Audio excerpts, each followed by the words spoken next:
Welcome to another episode of Encrypted Minds, a podcast about entrepreneurs in high tech, cybersecurity, SaaS.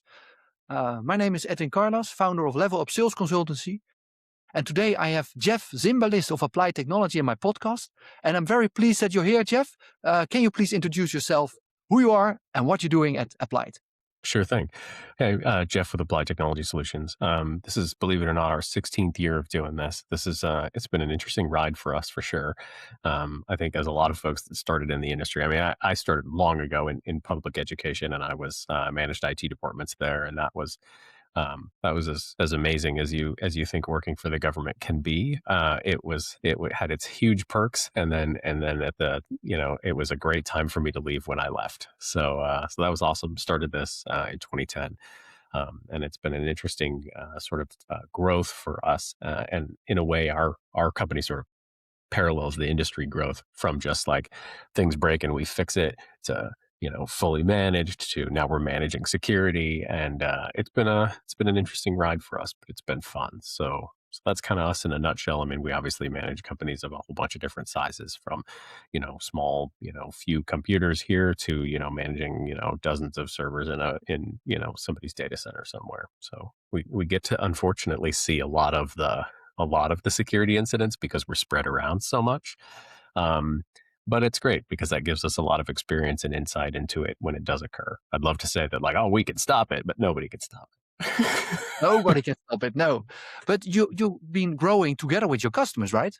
Absolutely. Yeah, we've had a lot of our customers for the full 16 years. Like some of them started very early with us, which is great. And so it's interesting to look at what we do for them now versus like what we thought we knew what we were doing 16 years ago, and we didn't know what we were doing. All right. So during this conversation, we will just also discuss some security incidents, security trends and developments. But can you explain a little bit about the development you made from Applied from 16 years ago till now? What changed from a customer perspective with regards to IT? So much. I mean, but really, I guess on a high level, not a whole lot changes, right? The customer wants their environment to work for them. They want to be able to go to work in the morning from wherever they are. They want their equipment to work as a tool, and they want to be able to do their job and then go home and not think about IT. That's the whole reason MSPs exist, right? So we all exist to be there to make sure that all of those things in the background occur, and they can keep doing what they're doing. And in that way, nothing has changed from then to now, because that's the same want that all of our clients have now. Is they want to not think about IT. The the sort of extra layers there is that they're almost all of them are very aware of what cybersecurity means to them, or what ignoring cybersecurity can mean. And so, we were talking earlier, you and I, about how like security is top of mind lately, and it's been top of mind for a lot of people for a long time, and that's kind of why is they don't want to deal with it. They don't want to deal with the incident. They don't want to have to put the pieces back together on the other end of it. Nobody wants to deal with a threat actor and trying to get them to let you have your data back or whatever. And so it's put everybody into this kind of almost. I say it a lot in some other talks that I give about like, it used to be if you had a problem, talking about things that change, it would be like, hey, well, we had a security incident. You keep it on the down low and like, oh, we're not going to tell anybody. And like, now there's just no point to that. I mean, it's so prevalent. I mean, I was scouring some stats from the FBI not that long ago, to put another presentation together. It turns out that according to just the raw numbers of people that have been impacted by a data breach, versus just the U.S. population, for example, it's 81% of the United States population that have been impacted in the last 18 months. So Wow. It's a staggering number, Yes. because it's so prevalent. The interesting thing about that is it sort of takes the shackles off of trying to keep it on the down low and keep it. There's no reason to do that because it's everywhere. So we may as well talk about it, because if we don't, then we're potentially keeping something from somebody else who might be able to use that to stop a threat actor or to have less of an impact. And so I think one of the bigger changes, just security wise for us, is that we try to be very open about it, and we try to encourage that dialogue, not just with clients, but with other MSPs and us as well. We want to make sure that we're all sharing the experience of, hey, this happened and it was terrible, sure, but this is how we got through it. And it's like, okay, well, I can implement one or two of the lessons you just learned across, most of my client base. And so it has changed a lot in our industry. We used to be very, we all compete, everybody's competing for clients, and friendly competition is great. But there's a lot of collaboration on the security front because nobody wants to see someone else go through it, especially if you're in the same community. Nobody wants other community members that you live with and, your kids go to school with or whatever. Like, no one wants this to occur to anyone. Now, So, that's obvious, but is this not implying risk as well? Because as soon as everybody is working, collaborating, if something goes wrong, nobody's responsible for it. well, I guess that's one way to look at it. Yeah. Well, that's a risk. No, may I state it on a different way? So you discuss this with your peers, with other Absolutely. companies. Are your customers also open to these kind of discussions, or are they sometimes blaming you as a service provider? That's interesting. We've never really had that experience. I know that other MSPs have had that where the customer is just angry at them for like, why didn't you do X? And it's a knee jerk reaction, right? Like, hey, I'm paying for security. I should be mad at these guys because I'm having a security incident. I mean, that I wouldn't blame them, No. I mean, can you blame like the large companies? Like, I'll pick on Verizon because or AT&T or whatever. Like, these guys they've had issues, they've had breaches in the past, and we're all like, oh man, these guys, and it's easy to point the finger, and they're like, oh well, we had this, this is the reason, and um, it's real easy to do that, and it's natural. We all feel that, but it doesn't, unfortunately, doesn't change anything. And the weird thing is, I don't think it makes anybody feel better either. Yeah, no, that is true.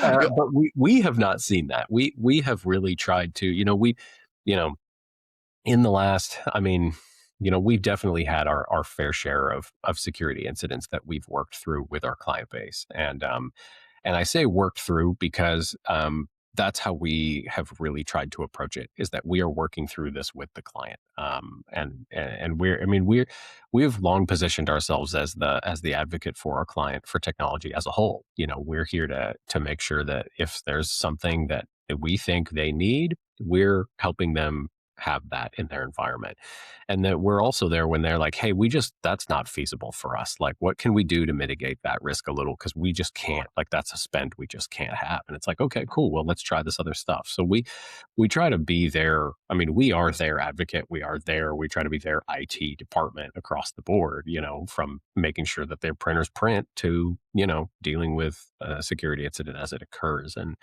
you know as far as things changed long ago, it was just us as the MSP dealing with a threat actor and trying Yes. to negotiate that and whatever. And now, I mean, with the maturity of cyber liability insurance and everything that comes along with that, I mean, now we have the tremendous benefit of being able to pull in true, for digital forensics experts, from these other things that there's no way we could staff these people, but because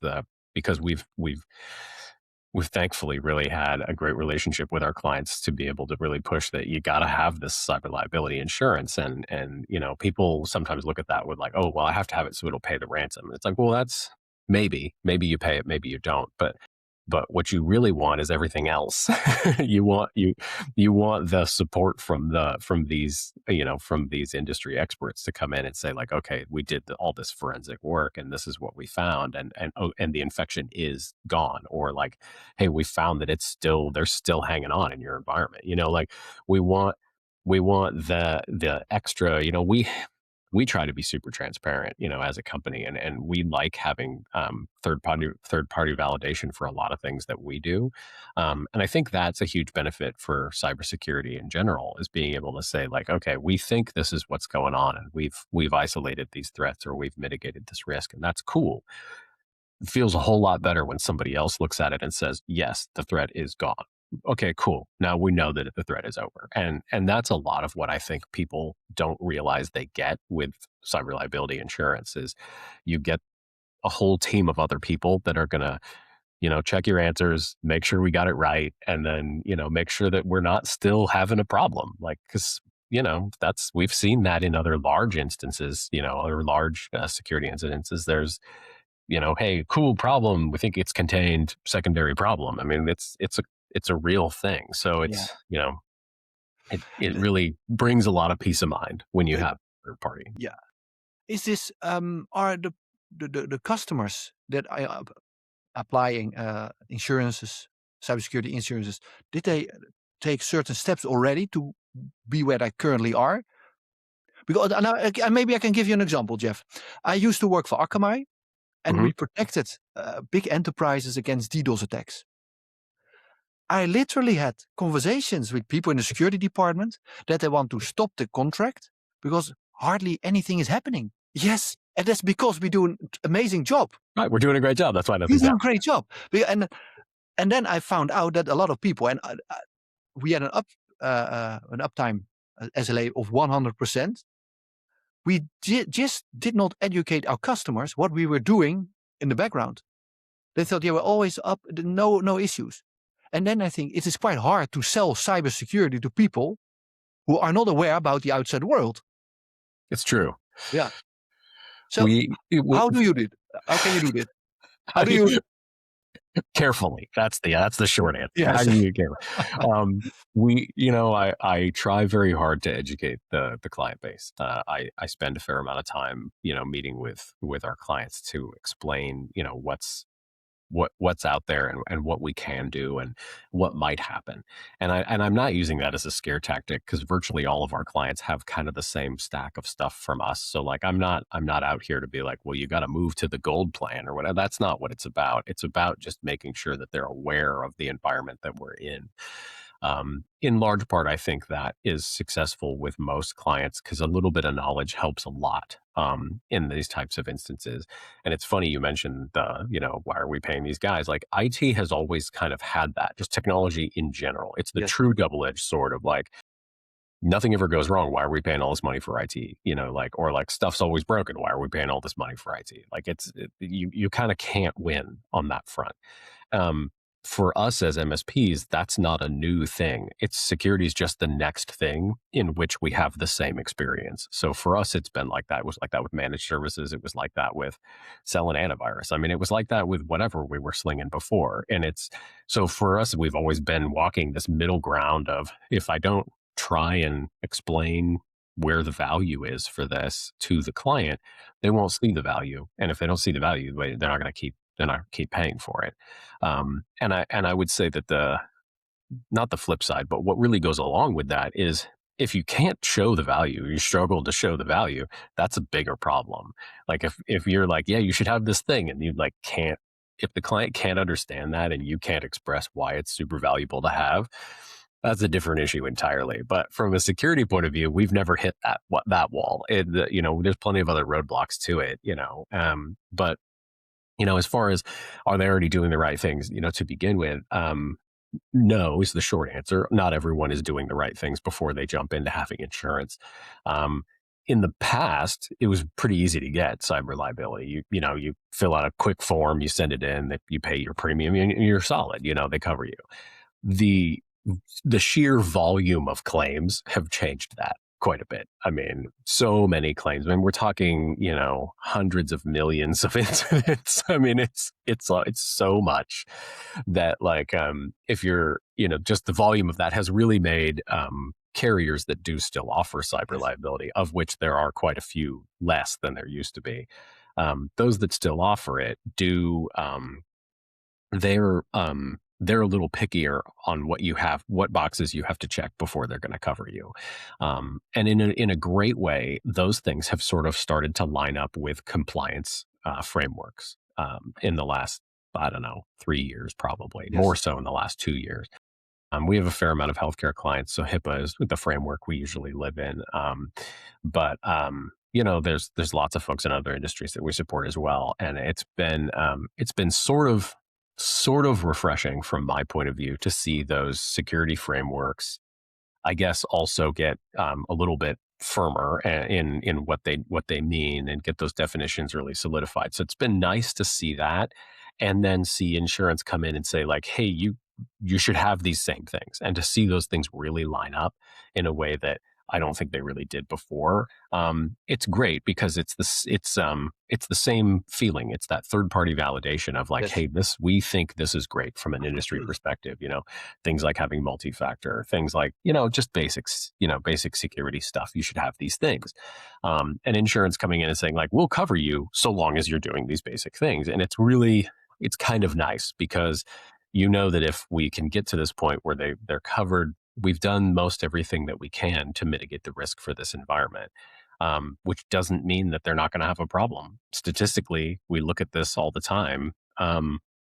You're statistically going to have the problem. Like if you somehow make it to, I don't even know when, because it's not like the problem is it's not like you can make it through this thing. It's not like it's a wave of like crime that's going to go away, like if but I mean, the longer you as an organization exist without a Yes. cyber incident, the smaller the statistical chance is that you're going to keep missing that.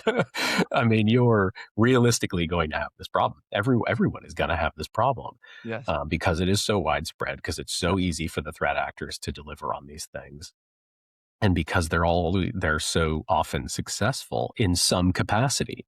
Like I said about ransomware before, like it's easy to say like, okay, well, we can stop the encryption from occurring. And then a lot of times we totally can, but that doesn't mean the data didn't go somewhere now, And so that's the unfortunate reality of it, is a lot of times now we're dealing with just simply stolen data versus, it's just good old fashioned extortion. It used to be like, okay, well, we did stop this thing. Like they tried to do this, encryption in your environment. We were able to stop it. It's great. We kicked them out. We isolated the hosts. We did all the things we were supposed to do, but they still got this handful of client information. So now what do you do about that? That's that's sort of the evolution we've seen in the last year, is that the encryption and the whole like, all your files are gone, pay us, like that sort of scare tactic encryption seems to become, those are becoming fewer and far between now. It's mostly just like, hey, we have this stuff of yours, like we're going to release it, and then it's a very different conversation. It used to be a very technical conversation around like the encryption and how do we prevent the encryption, or how do we reverse the encryption, or like, do we just restore from backups? Do we wipe all these drives? And now it's like, well, now, everything's cool here. We stopped encryption. So like, now what are we doing from this sort of non-technical point of view of they're trying to extort you, this amount of money? So it's been a real shift. I think this last year is when we personally have seen that shift. I think it's probably been going on longer than that, but we very fortunately don't have constant cybersecurity incidents that we're dealing with. Where we do deal with them, but it's not an everyday thing for us. Where we are very fortunate in that a lot of the measures we've put in place are taking care of a lot of the bulk of the attacks that we do see. Yeah. Luckily. Luckily, Right. yeah. But And yeah. again, the longer we do this, it's just increasing. Yeah. Now, so I think it's all coming down to understand the risks of your businesses, of your business processes. If you understand what the risks are, then you can take the measures, and it can be a tool, or just an inside policy, or just educate your people about certain security awareness. With regards of applied, Jeff, when you started 16 years ago, you did not start as a managed service provider. No, No, you made it, you evolved for sure. along the way. Yeah, and your customers, you were following your customers, so they're accepting a managed services model. Mhm. Where are we heading? What is your idea of the next step? Where are we heading is, man, that's funny. So our my MSP peer group that I'm in, we literally just had this conversation. We just started this, like, okay, hey, we've gotten here because a lot of us were similar sizes, right? So a lot of us have had this same very similar experience where we've gone from the break fix, like we're the technology guys, call us if we fix it and it's cool. And to managed services. And really, the managed services move was growth with our customers, because the customers really needed managed services. And we found early on that we were almost trying to give it away, managed services. We were almost trying to, just because the longer you work with any client, you develop the relationships with them. And we're a very relationship based business, whether people want to believe that's what IT is or not. It really is relationship based, especially with external IT like MSPs. And, you have a client, they're break fix, they call you, maybe they call you every now and then, you get to know them. And then it's like, hey, well, we should, you should do this thing. Let me do this for you. And then like you find, if you didn't consciously move to managed services, you sort of are unconsciously managing things that you're giving away the time, and you're not really charging for it. And so we were super guilty of that, because I was like, hey, we want to do this for our clients. We want this. And then, we had this moment where we were just like, what are we doing? Like, these are managed services. We're managing them. Why are we not designed as a managed services company?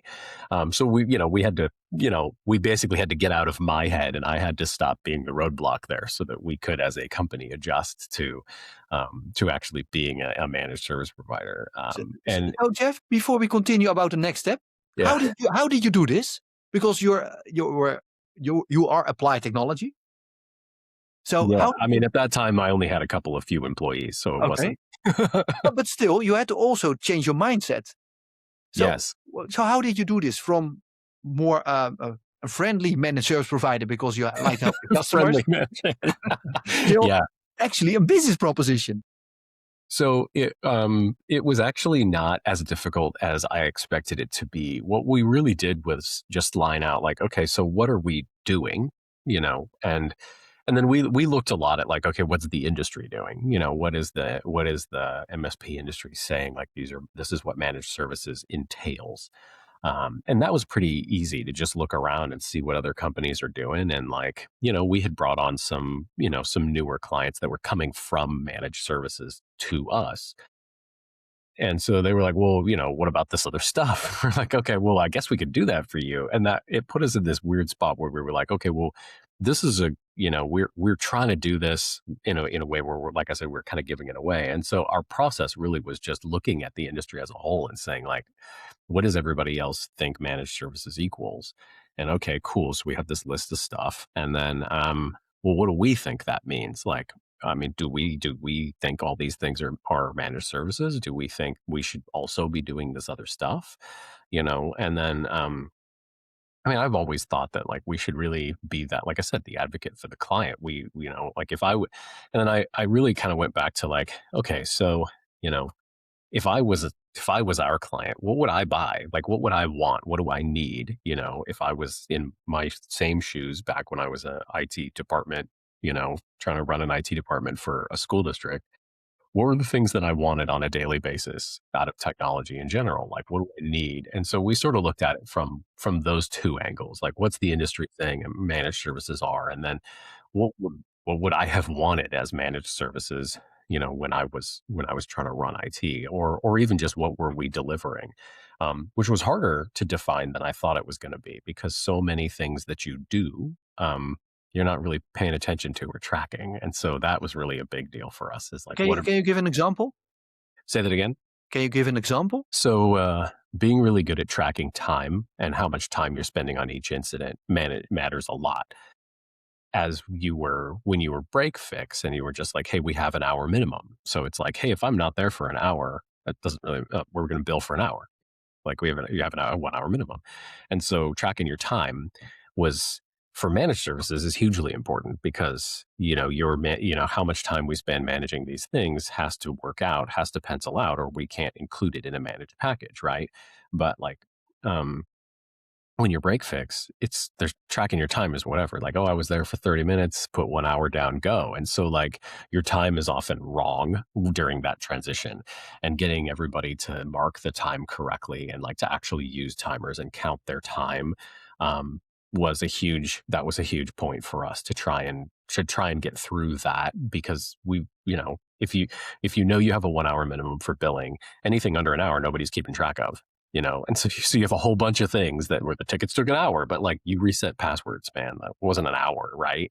But it bills it, and so it became less about just like making sure that we were billing and more about like how much time things actually take. And so really that really sort of expanded to, okay, well, how were we categorizing the work that we do? Because when I was internal, it doesn't really matter how much time anything. I mean, it does, but like tracking the actual time it takes to do X, Y, and Z and comparing it against other things is not often how internal departments work. That's not because they're not there to make money. They're there to stop. They're there to make sure that the organization can continue to make money. So it was an interesting shift because I took a lot of like running a department and just applied it to running a company, which was not a direct comparison. So I'd say one of the bigger issues when we tried to move to managed services was just like, what are we doing with our time and how are we billing for these things? That was a big eye-opening moment, looking at like, okay, well, this is fine for this, but it's not going to work for this. So how do we get from A to B, and really sort of dissecting what we're doing, how long we're spending on those things. And then taking those, buckets, like we'll call password resets. We'll just put it in a bucket, and like taking those and saying like, how does that fit into managed services? Like, do people get X number of time of those? Do they get a certain number of those? Like, how do we make that fit into a managed services offering? And then we saw a lot of folks in our industry go from, cool, we have managed services to like, we have fully managed services. And they were just jumping straight to an all you can eat model and just saying like, we'll do all your IT stuff. This is your monthly cost. And in a way that's easier because there's less to figure out up front. But then as you're working with a client for say a quarter or two, you're kind of looking at that, coming back to that and saying like, well, like how much are they consuming of what we're doing? So the same process has to happen, whether your management equals here's our management cost and then these things are outside of that, or it's an all-inclusive management costs. Like it's the tracking the consumption matters. And that I think has been something our industry has always struggled with. And I think, and I don't know if I think this way because like I want to claim to be positive in my mindset, but I think a lot of the reason we struggle with that is because most of us I don't do as many client facing tickets as I used to, but most of us that do client facing tickets and we're doing these things, we like helping people. We like fixing the problem. I mean, I think everybody in IT likes fixing problems. If you don't, you're probably not working in IT. So we all like fixing problems, and it's nice when you get to help people while you're fixing a problem. Further down the list of things in your mind is making sure your time is super accurate and making sure that you've got this ticket categorized in the right way and it's in the right bucket and it's going to the right place. You're taking care of the customer, which is always that's top of mind for us all the time. Like customers happy, they're taken care of, they're getting their issue done. They can go back to work. They think, hey, Applied's doing the thing we're supposed to do.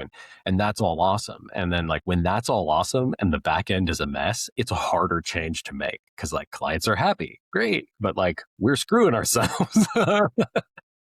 Yeah. And but then you are helping customers that already know you and the team. And how can you sell this to new customers where you don't have a trusted relationship with? Well, man, that's a trick, isn't it? So That's a I trick. don't know that I'm super good at that. I'm okay at that. I'm not a sales guy by any stretch of the imagination, but I don't have a sales team either. It's really just me. And so I have taken the same approach with new folks, new prospects, and new clients. I've taken the exact same approach that I take with my long-term clients, and I come back to an educational standpoint and say like, this is what this stuff means, and this is why it's important. And if that works for you, we're going to work great together. And that's a lot of how I approach it, because it makes sense and it works for our client base and it works really well. And we don't fit with everybody, and that's fine. That's why there's other MSPs out there. We're a huge believer that you should be working with an IT MSP that fits with you and that works well with your company. And we've had a couple of clients, not a whole lot. We've had 2 or 3 in the past that have, they've been like, "Oh, cool, yeah, we'll come on board with you guys." And it's like, man, we don't get along. We don't work well together. Like, let's not keep doing this. Like, So we don't like that arrangement. No, I see what you mean. Yeah. But that is your gut feeling. Or is it something tangible as well? Hmm. Yeah, I don't know. I mean, maybe it's tangible. Probably. I mean, it probably is. Like, I mean, we come back to that. Like, if we're doing this, like, if it feels good, then if you look at the way the consumption works, and you look at like number of tickets or hours spent on these managed services versus whatever, when everything feels smooth, that actually has a tendency to be working out in the background from a math point of view. When things feel strained, you can look at you can look at how much they're consuming from you as an MSP. And I'm not saying this is 100% the case, but in my experience, when you have a strained client relationship, there's a couple of things that are wrong. One is you're like, well, I would say that primarily the issue is it's an expectation mismatch. Like they're expecting something that's not occurring, or you're expecting something that they're not that's not occurring on that end. And a lot of times that'll come down to like we have an expectation of what they're supposed to be using and they're using way more than that. Or, the flip side of that is, they have an expectation that we're going to be taking care of these things for them, and we're not adequately doing that for one reason or another, whether we've dropped the ball somewhere, which everybody does from time to time, or we just simply weren't expecting them to want us to do that. So um, that's primary. I think that's the primary relationship strainer is mismatched expectations on either side of the fence. But I would say that, when it's like, hey, this just feels really weird, or like, man, how is this relationship with this client when we're preparing for a meeting or a touch base with them? If you look at, if you look at the client interactions where it does not feel well, there's always something realistically, some tangible something. You just got to find it, you know. Occasionally it's just occasionally, in the rare occasion, and we've had one of these, I think, where it's simply personality. There's nothing to it. And like you can look at that and you're like, boy, we're making money on them. They don't call us that often. Everything's okay. But we do not like each other. And that happens. And because I know it, because we've been through that. But I'd say that's few and far between. Usually when you have like a client relationship issue, it's typically expectations.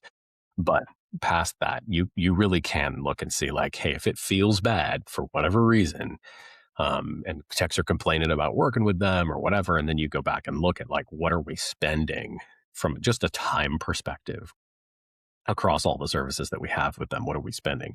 And when you go look at that, you'll see that yeah, there's some mismatch in there as well. That's not working the way it should. Or you're just plain staffed incorrectly, which we've been guilty of that too in the past. So, so there's Well, you had a lesson. You learned a oh lesson, man, and you are a improving. lesson is an understatement. And when we've had lessons on lessons on lessons in 16 years. All right, but it brings you where you are now. So back to the next steps. You transformed your company from IT supplier to managed services provider. You see recent, the past 5 to 10 years, you see SaaS applications coming up. But now we all feel there's something new on the horizon. With the rise of AI, software developers, you all of a sudden are just panicking that the jobs will be erased. Yeah. We have heard that. We've seen Yeah, that a little bit in our industry. There's a yeah, real sort of looming question over IT in general with like, where is the industry going? And it's super hard to pinpoint. And I think that's why it's so weird and frustrating for us. Just going back to the last thing we were talking about is when you don't know and you don't have the tangible thing to come back to and say, oh, this is why, then you feel weird and you don't know why. And with this, we totally lack the tangible what is actually going on. And no one can predict the future, right? We have no idea. But I will say that we have seen AI has made changes to our industry, whether we were aware of them or ready for them doesn't matter. The changes have been made, and some of them are really positive. Some aren't. And just picking on cybersecurity and threat actors because it's easy to pick on these guys because they yes. pick on us all the time. They're leveraging AI like crazy. They have put it in their workflow. They have dove in just headfirst into AI, and they're using it for everything, from really good executive spoofing emails to, payroll change emails that look ultra legitimate. I mean, we've all seen great UPS tracking info that looks like it's the thing, but isn't. We've seen that for years, but really being able to replicate the true tone of an email from one person to another, boy, it's great at that. It's really good at that. And that's not a person making that happen. That's not like some really great actor, like physical person. Like that industry, the threat actors and the larger groups, they have really invested heavily in making that work really well for them, because they've got to keep those attack vectors working. That's their business model, and they've put a lot of effort into it. And you can tell, as you deal with these threats, like you can absolutely see it. Like we do still see, the traditional outside in attack. Like it happens, like it does happen, but like a lot of the successful attacks are the inside out. They're those, phishing emails, they're those spoofing emails, they're the unfortunate, person interacts with something they shouldn't, which opens the door and then creates the problem. That's a lot of what we've seen, um, and a lot of that's being driven by the sort of, I used to call this the democratization of IT, but it really is of AI, because it has become so accessible, uh, Yes. and so easy to even just spin up your own local model now and work with that is like unheard of a year ago. Like you can run a really reasonably responsive language model on your laptop now. I mean, come on, like look at what we've done in a year or so. It's amazing, but we're not the only ones doing it. So that's the tip of, I think, the AI change iceberg for us is AI is being leveraged against the rest of us right now, whether we want to admit it or not. Mm. Um, and I think that is something we are trying to, as an industry, catch up with. I mean, we see it with some of the security vendors that we work with, is they've really leaned into like, okay, AI is going to manage this part of this for us. So we're going to bring we're going to bring some things in house so that we have, private models that are doing these things for us. And that's great. I think we've made a lot of steps in the right direction there. But then that really starts to like open up this huge conversation of like, okay, so we're technicians that fix problems. This is what we do. Like at the core of what we do, we solve problems for customers. How is AI going to disrupt that? How has it already disrupted that? Yes. And in a lot of ways, it's already disrupted it, because the traditional loop of problem, right? It was client X has this problem. They talk to IT, who solves the problem. Everyone moves on. And it's a small loop, it's a really small cycle. Now I see a lot of like people are injecting more of their own troubleshooting into a lot of things. And they're like, hey, I asked AI, they said I should do these things. I tried them and that didn't work. Or like, I tried them and it did this and now this doesn't work. And so we've gone from this like closed loop of like problems, problem, troubleshooting, solution, documentation. Like we've got this little loop, and now we've got all these other branches. And so it's not a loop anymore. It's kind of like a weird shape now of where the troubleshooting bounces around. And this is just one example of how I think we don't know how to really embrace it all into our organizations yet, to be able to make it be the smooth, process circles that are required for business to function well. And part of me is thinking like, well, this may not be something that fits into this loop. We may have to adjust our thought process around what is a business cycle. Like, what is this? Like, I think it's probably going to be more disruptive than any of us are really prepared for, unfortunately. But I think this is a true example of something where if we're not trying to make it be a positive outcome, it's not going to be. If I mean, just from our industry's perspective, if we're not looking at ways to positively embrace AI and bring it into our environments to truly benefit us and our clients, um, then it's going to happen anyway, and it's not going to work the way we want it to. Like they'll embrace it and we'll be trying to catch up. And that's happened a million times to ITs. Clients are like, we got this thing, make it work for us. And like, that's Yeah. cool when it's not driving a bunch of things like AI does. So yeah, I don't have a crystal ball that's like this is where it's going, but I can tell you that we're already on that road, and we are trying to really, like I said, like I'm trying to keep that positive mindset, right? So I'm trying to look at this from like this is gonna be cool if we can leverage it correctly. From an engineer perspective, and you're a technician, you're an engineer, you can enjoy that we can just run a language model on your laptop. That is It's technological. outstanding. Yeah, it's outstanding. So we're enjoying this rapid pace of development, but still see also the back, the flip side of it. What do you think it will bring to your company? Because eventually your customers will ask, right, Jeff, can you help me run this language model? Yes. Well, okay, so I think that's probably the first step that we'll see a lot of is just plain supporting AI. And we actually see this now. We've had a few tickets for like, hey, I'm having problems with this, with Chat GPT doing this. And it's like, okay, cool, let's try and help you with that. It's gone from like, I'm having problems with the prompts giving me weird things to like, hey, we want to run our own model. Um, you know, privacy is always a concern, which should be, right? Especially for our healthcare clients, privacy is always a concern. And so like we look at it from we've had a few companies that are like, okay, so we want to leverage AI, we want to use this, but we know we can't do this in a compliant way. Like I can't just throw data in here and get what I want out of it. So like, how do we do it in a way that meets compliance? And so that's been an interesting change for us is just plain how do they use these tools that everybody's using this thing, I want to use this thing, and like that's cool. How do I do that in a way that's not opening me up to problems and liability down the road? And it's weird because like when you think about that, like that's only like 50% of that is an IT problem, the other half is a legal problem. So we do a lot of things where we're like, okay, well, I know that if we do it this way, I can check off these boxes for compliance, and this is probably as close as we're going to get.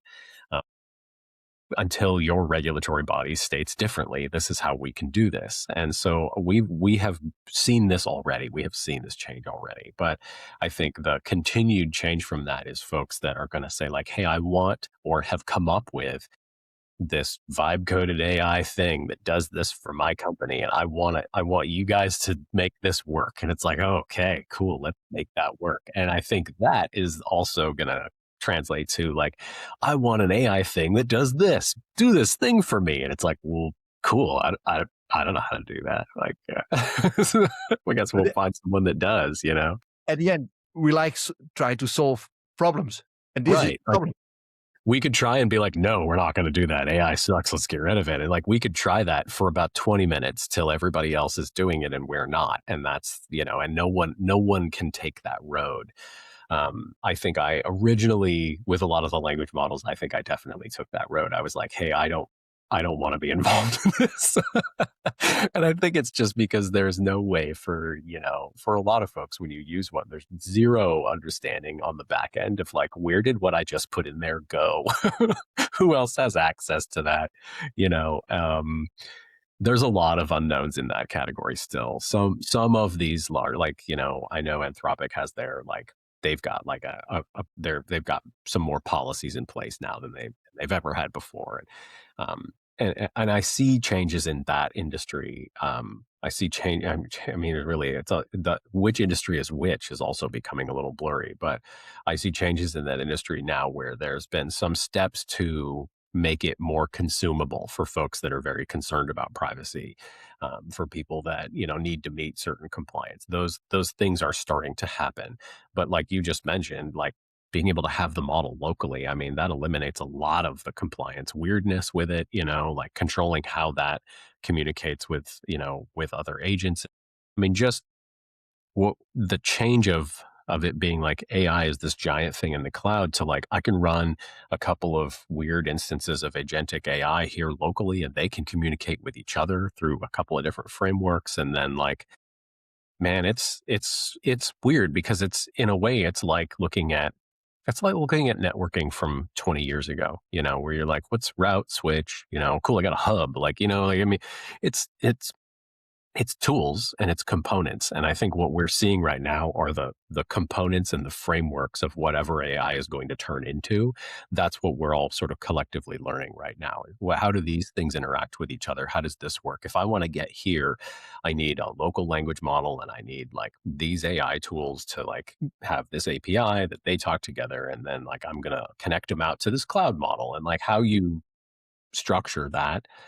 I think we're all sort of learning that together because there's no great like, here's the roadmap, here's how that's going to work. But I mean, we can take this conversation and just keep going to the point where you're like, okay, so as the models get really good, as the individual agents get really good at communicating with these large language models, as there's, the prevalence of like everybody's got a co-pilot agent now, whether they want it or not, like once these things become, so ubiquitous, then it's like, okay, well, so like how, is a client going to ask us to help them fix something? Or are they going to ask, I'll pick on Copilot, they're going to ask Copilot first, And so like stuff's going to occur in an environment that we have no idea is occurring. And so that puts us in this weird place where it's like, okay, well, if we're managing technology, That's a how good are point. we managing technology when they're consuming this other weird thing that we know nothing about? And so our industry's trying to wrap its head around how that's going to work because I don't think anybody's figured that out yet. If they have, nobody's sharing it with me. But there's some ideas out there that I think are really great, and a lot of them come down to same kind of thing. Like how do we educate the client on how they're using, on what they're using, and how it actually impacts them?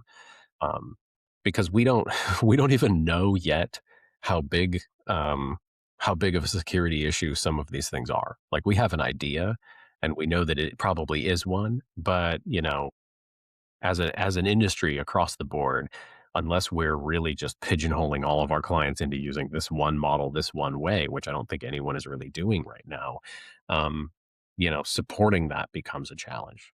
We've been cross-platform forever. We support Macs, we support PCs. Not all MSPs do that. Some are like, we only support PCs, and like we don't support Macs because our focus is here.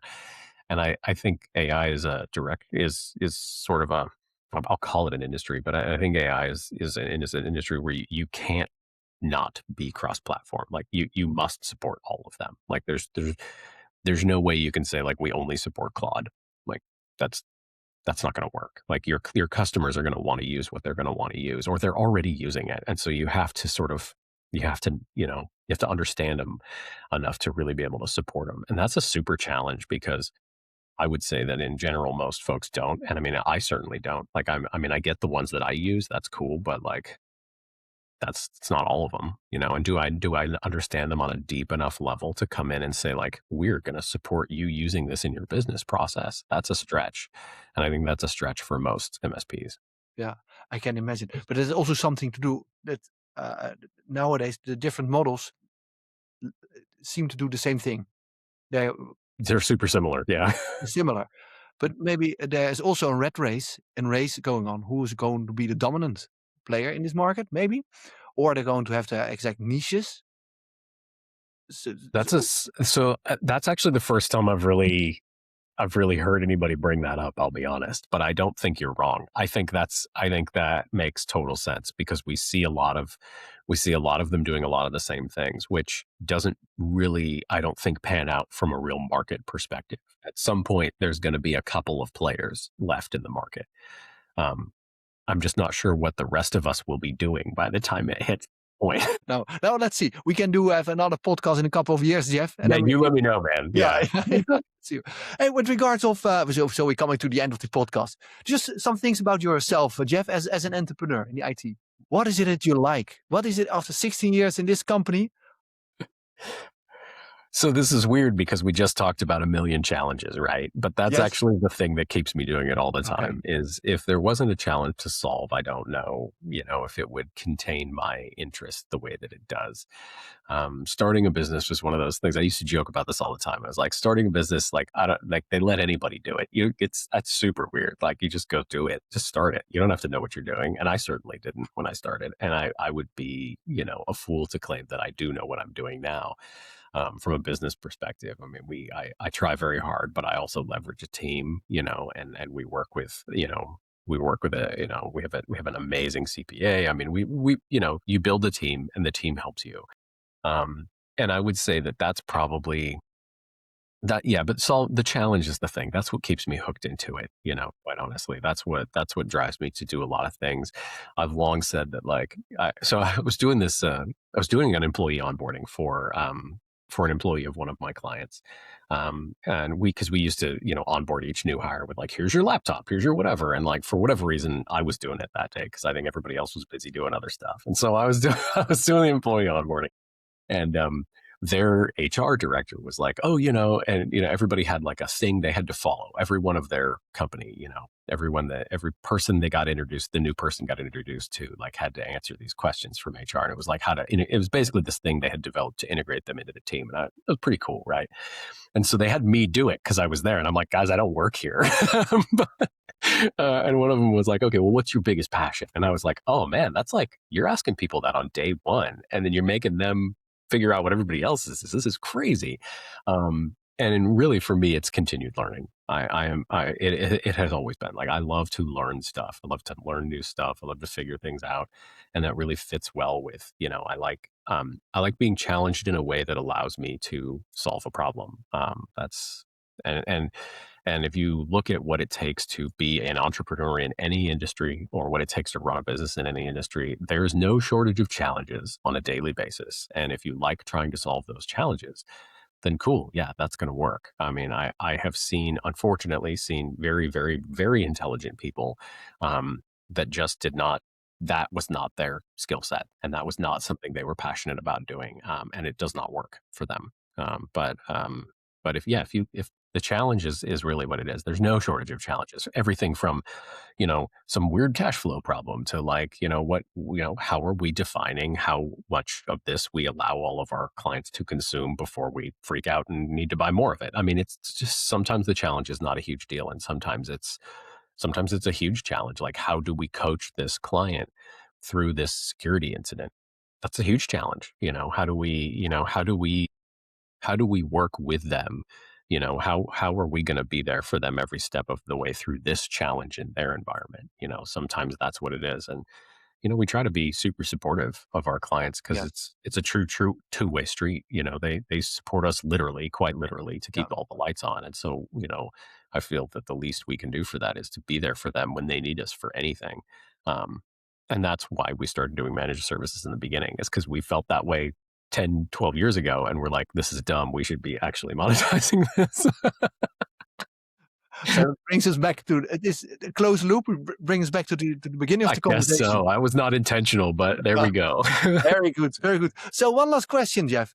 Imagine that you can give an advice to the younger Jeff, Oh, man. the young entrepreneur. What would you say? Oh, man. Like, well, so you can never go back in time, right? So, like, there are so many times you look back. So other than buy Bitcoin at 30 cents, which is the advice I'd give anybody, from 15 years ago.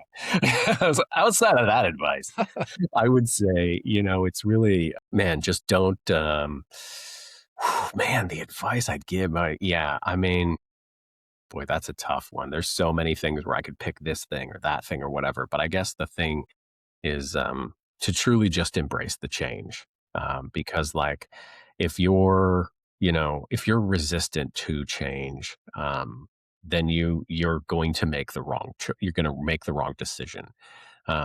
I think if you really embrace change, which I thoroughly will honestly admit that I struggled with this, earlier in my career, as being very resistant to change. But when you're really open to it, and you can look at, like, how is this change an opportunity for us? How can this be good? Then it's amazing the kind of things that you can do. And it's incredible when I look back at some real roadblocks that we've hit. Even just the very first time we ever saw ransomware is a good example, since this is a security-ish focused thing. Is the very first time we saw it, we had no idea what it was. And we looked around online and, looking on Reddit and, like, posting around, and, like, it was pretty new. Like, nobody had really got a great understanding of what it was at that time, or what it was going to turn into. But I mean, I just remember looking at that and thinking at the time, like, man, like, this environment, we can restore this and put it back together, and, like, okay. But I mean, like, our very early lessons learned in that were just simply like, okay, so how do we not have this problem again? How do we, and really there turns out you can't stop that problem completely, but you can do a lot of things to make it less of a problem, right?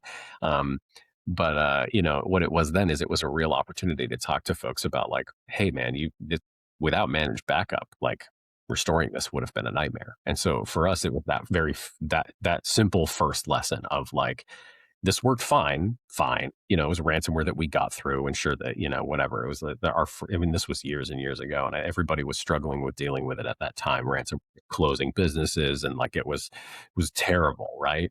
But for us, it was a real, I tried to really look at that with that opportunity of like, hey, like managed backup is the solution. Like it's the way to make this problem be this problem instead of this huge problem. And it still is like really great managed backups with a really short recovery time. I mean, that makes a giant ransomware problem be a small data exfiltration problem. Like that's how it works. Not that that's a small problem; it's still a big problem. But I mean, you know, and then you have one problem instead of two. So I that was one big thing for us in that instance, and I think just using that one example of many that I've tried to approach that way is I think that would be my biggest piece of advice is just embrace the change, and not just in the way of like, oh yeah, change is going to happen, but like how can I work with this change? How can I make this change be good for us? Um, which is a weird piece of advice that I never thought I would ever give myself, let alone anybody younger than me. But I think it matters a lot, even from an employee perspective. We've had employees come and go, and we've had struggles with trying to hire people or whatever, and just coming straight back to that, like, how is this change? How can this change be positive? How can this be a good thing? And that's tough to do when you're hit with challenge after challenge after challenge to keep the positive mindset, but That is true. you can. Yeah. But sometimes you have to reflect on yourself and your past journey, and then you see what you have, how you develop yourself as a person, as an entrepreneur. Uh, Well, like I said earlier, I was 100% the roadblock in several of these changes. So, like, I get that. Some reflection and looking and thinking, like, oh, well, wait a minute, I'm the problem. yeah. So embrace the change also in these roadblocks with these kind of things. I think that is very good last words, Jeff, for this podcast. I really enjoyed the conversation. Thanks And for having me on. I love it. yeah, This is great. These are some of my favorite formats to do. I've done a couple where they're like very structured, and like conversational is my jam. yeah. But this was, we touched so many topics. And I think it is an interesting podcast for a lot of people, but also I got some lessons out of it myself. So thanks again, Jeff. I suggest to stay in touch, and Absolutely. thanks again for attending Encrypted Minds. You bet. Thanks for having me on.